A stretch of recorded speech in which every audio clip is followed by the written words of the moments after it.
ಜಗತ್ತಿಗೆ ಪಟ್ಟಣದಲ್ಲಿ ಆರ್ ಅಂಬೇಡ್ಕರ್ ಹಾಗೂ ಡಾಕ್ಟರ್ ಬಾಬು ಜಗಜೀವನ್ ರಾಮ್ ಅವರ ಜನ್ಮದಿನೋತ್ಸವ ಅಂಗವಾಗಿ ಕಾರ್ಯಕ್ರಮವನ್ನು ಜರುಗಿಸಲಾಯಿತು. ಸಹೋದರಿ ಶ್ರೀಮತಿ ರೇಣುಕಾ ಜಗನ್ಬಾವಿಯವರ ಪಟ್ಟಣದ ಆರಾಧ್ಯ ದೈವವಾಗಿರುವ ಶ್ರೀ ಜಗದ್ಗುರು ಕವನ ಸಂಸ್ಥಾನದಲ್ಲಿ ಅಂಬೇಡ್ಕರ್ ಹಾಗೂ ಬಾಬೂಜಿ ಅವರ ಭಾವಚಿತ್ರಕ್ಕೆ ಪೂಜೆ ಸಲ್ಲಿಸಿ ಮೆರವಣಿಗೆಯನ್ನು ಜಗತ್ತಿಗೆ ಬೆಳಕು ನೀಡುವಂತಹ ನಮ್ಮ ಪಟ್ಟಣದ ಪ್ರಮುಖ ಬೀದಿಗಳಲ್ಲಿ ಮೆರವಣಿಗೆಯನ್ನು ಜರುಗಿಸಿ ನಂತರ ತಾಲೂಕಾ ದಂಡಾಧಿಕಾರಿಗಳವರ ಕಾರ್ಯಾಲಯದ ಆವರಣದಲ್ಲಿ ವೇದಿಕೆ ಕಾರ್ಯಕ್ರಮವನ್ನು ಆರಂಭಿಸಲಾಯಿತು. ಈ ಸಂದರ್ಭದಲ್ಲಿ ಶಾಸಕ ಡಾಕ್ಟರ್ ಚಂದ್ರು ಲಮಾಣಿ ಹಾಗೂ ಸುಜಾತ ದೊಡ್ಡಮನಿಯವರು ತಹಸೀಲ್ದಾರ್ ಕಚೇರಿಯಲ್ಲಿರುವ ಸಭೆಯಲ್ಲಿ ಬಾಬು ಜಗಜೀವನ್ ರಾಮ್ ರವರು ಹಾಗೂ ಅಂಬೇಡ್ಕರ್ ಅವರ ಪ್ರತಿಮೆಗೆ ಪುಷ್ಪ ನಮನ ಸಲ್ಲಿಸಿ ನಂತರ ವೇದಿಕೆ ಕಾರ್ಯಕ್ರಮವನ್ನು ಮಾತನಾಡಿದರು.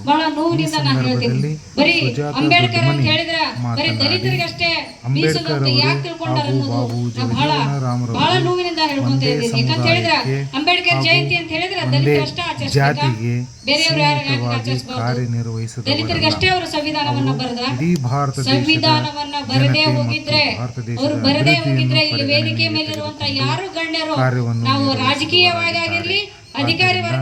ಸಮಾಜ ಕೇವಲ ಶ್ರೇಷ್ಠ ವರ್ಗದವರಿಗೆ ಮಾತ್ರ ಸೀಮಿತ ಭಾವನೆಯನ್ನು ಕೈಬಿಟ್ಟು ಮಾನವತಾವಾದಿಗಳ ಜನ್ಮ ದಿನಾಚರಣೆಯಲ್ಲಿ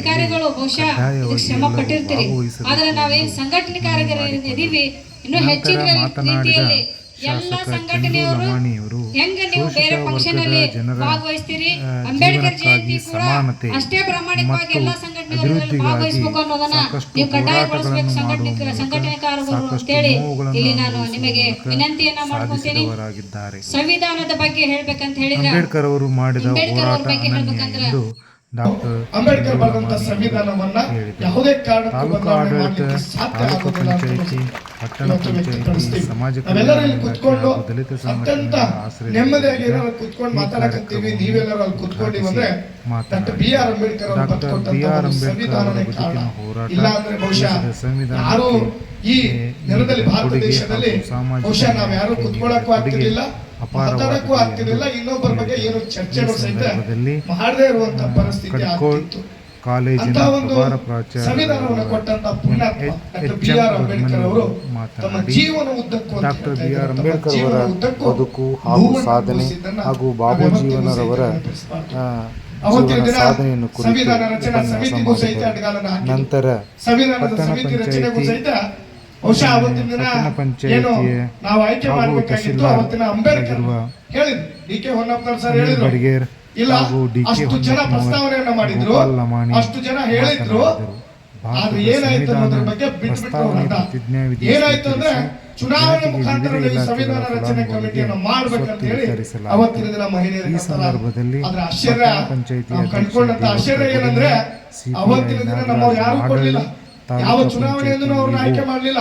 ಆಕ್ಚುಲಿ ನೇರವಾಗಿ ಆಯ್ಕೆ ಮಾಡಬೇಕಾಗಿತ್ತು, ಬಂಗಾಳದಿಂದ ಆಯ್ಕೆ ಅವತ್ತಿನ ದಿನ ಅಂದ್ರೆ ಅವತ್ತಿನ ಸಹಿತ ಡಾಕ್ಟರ್ ಬಿ ಆರ್ ಅಂಬೇಡ್ಕರ್ ನೋವು ಮಾಡಿದಂತೂ ಬಹಳಷ್ಟು.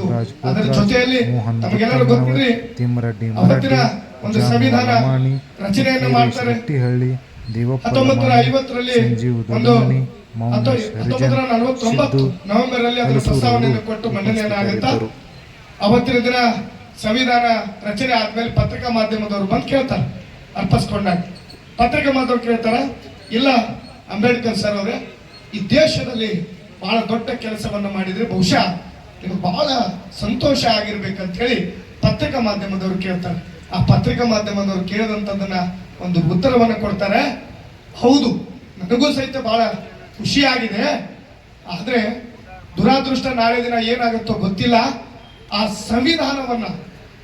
ಸಂವಿಧಾನದ ಮೂಲ ಆಶಯವನ್ನ ಯಾರು ಅದನ್ನು ತಗೊಂಡು ಹೋಗ್ತಾರೋ ಆ ದೇಶದ ಒಂದು ಚುಕ್ಕಾಣಿಯಲ್ಲಿ ಇರುವಂತವ್ರು ಯಾರು ಒಳ್ಳೆಯವರು ಇರ್ತಾರೋ ಅದರ ಮೇಲೆ ಸಂವಿಧಾನವನ್ನ ಡಿಪೆಂಡ್ ಆಗತ್ತ, ಅದರ ಮೇಲೆ ಅದು ನಡೀತದ. ಆದ್ರೆ ಯಾರಾದ್ರೂ ಒಬ್ಬ ಸಂವಿಧಾನವನ್ನು ಕೆಡಕದ ಮಾಡುವಂತ ವ್ಯಕ್ತಿ ಏನಾದರೂ ಆ ಸ್ಥಾನದಲ್ಲಿ ಕೂತ್ಕೊಂಡ್ರೆ ಬಹುಶಃ ಸಂವಿಧಾನದ ಆಶಯಗಳನ್ನ, ಈ ಜನರ ಆಶಯಗಳನ್ನ ಮಣ್ಣು ಪಾಲು ಮಾಡುವಂತದ್ದು ಆಗತ್ತಾ ಅನ್ನೋದನ್ನು ಸಹಿತ ಅವತ್ತಿನ ದಿನ ಹೇಳ್ತಾರೆ.